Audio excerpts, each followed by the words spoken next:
সন্তানের অন্নপ্রাশনে লাল চন্দন দেওয়া হলো আমন্ত্রিত অতিথিদের। বাবা মায়ের এই উদ্যোগে প্রায় 400 চন্দন গাছ বেড়ে উঠবে এই প্রকৃতির মাঝে।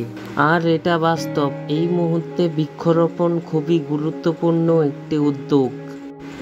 এই পরিবার হয়তো বুঝতে পেরেছে তাদের 6 মাসের সন্তান যখন বড় হবে তখন এই পরিবেশের মাঝে হয়তো অনেক গাছই থাকবে না, হয়তো আরও বাড়বে গরম, কমবে অক্সিজেন মাত্রা। সেদিন এই চন্দন গাছের চারাগুলি বেড়ে উঠে আমার আপনার সন্তানের মাথায় এই চন্দন গাছগুলি ছায়া হয়ে দাঁড়াবে।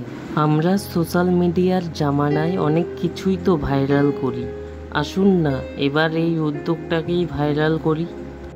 ধরে নিন সমাজে এমনই প্রচলন চলে আসলো, সেটা বিয়ে হতে পারে অথবা অন্নপ্রাশন বা জন্মদিন।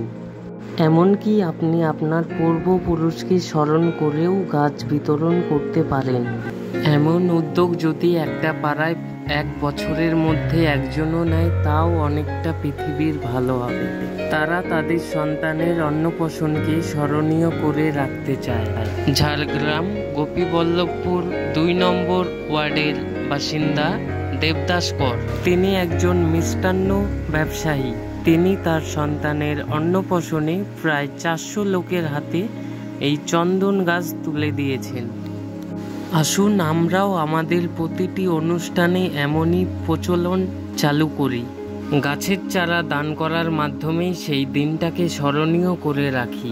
আর এই উদ্যোগের মাধ্যমেই আবারও সবুজে ভরে উঠুক এই পৃথিবী, সুস্থ হোক পৃথিবী, সেই সাথে ভগবানের আশীর্বাদ থাকুক দেবদাস বাবুর মতো এই সমস্ত পরিবারের ওপর। তিনি সমাজকে বলতে চান আবারও গাছ লাগাও, প্রাণ বাঁচাও। আগামী 10 বছরের মধ্যে পৃথিবীতে কমতে চলেছে অক্সিজেন। এর থেকে বাঁচার জন্য আমাদের একটাই কাজ করণীয়, গাছ লাগাও, প্রাণ বাঁচাও। 50,000 টাকার এসি না কিনে 50,000 টাকার গাছ যদি এই পরিবেশে লাগানো যায় তাহলে 50 লাখ মানুষের প্রাণ বাঁচবে। এই কথাটা নেতা মন্ত্রীর থেকে শুরু করে সাধারণ মানুষ সকলেই জানে, কিন্তু কেউ কারো কথা ভাবতে চায় না। এমনই যদি এই পরিবারও ভাবতো তাহলে কিন্তু পৃথিবী এত সুন্দর হতো না। পরিবেশ ও পৃথিবীর জন্য এত সুন্দর কাজ করার জন্য দেবদাস বাবুর পরিবারকে আমাদের এই চ্যানেলের তরফ থেকে অনেক অনেক ধন্যবাদ। ভালো থেকো ভাই অংশুমান, তুমিও বড় হয়ে তোমার বাবার মতো পৃথিবীর জন্য ভালো কিছু করবে, এটাই আশা করি।